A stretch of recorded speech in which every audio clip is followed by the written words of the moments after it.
Deux sûrs ont été attaqués et violés par des bandits dans la nuit du vendredi 25 mars 2022, dans un studio situé dans un immeuble derrière le collège Guichard-Rollin, dans la commune de Yopougon.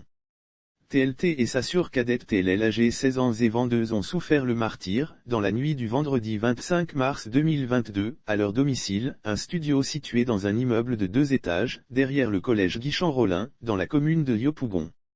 Non seulement elles ont été traumatisées par 3 bandits armés de machettes et de couteaux qui leur ont soutiré la somme de 8000 francs CFA, mais aussi ont été violées par ces voyous doublés de pervers.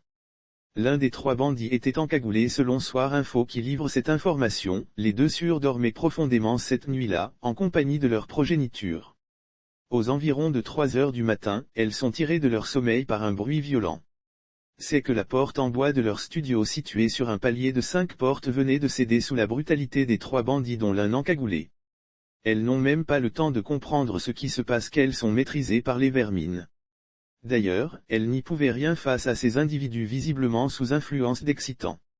Désormais maîtres des lieux, les bandits passent le studio au crible et prennent possession des 3 téléphones portables que les deux sûrs utilisent pour faire des transferts d'unités dans leur cabine téléphonique.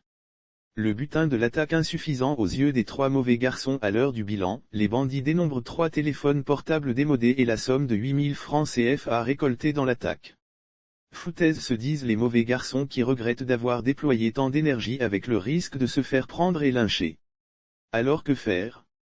Lire aussi Bédiala, des lycéennes violées dans leur chambre par des élèves, ce qu'il s'est passé. Il fixe les 2 femmes dont la nudité était simplement cachée par un pagne noué à la hauteur de la poitrine.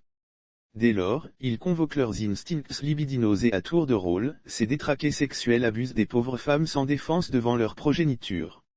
Les deux sûrs traumatisés à jamais satisfaits, ils abandonnent leurs victimes à jamais traumatisées et se fondent dans la nature.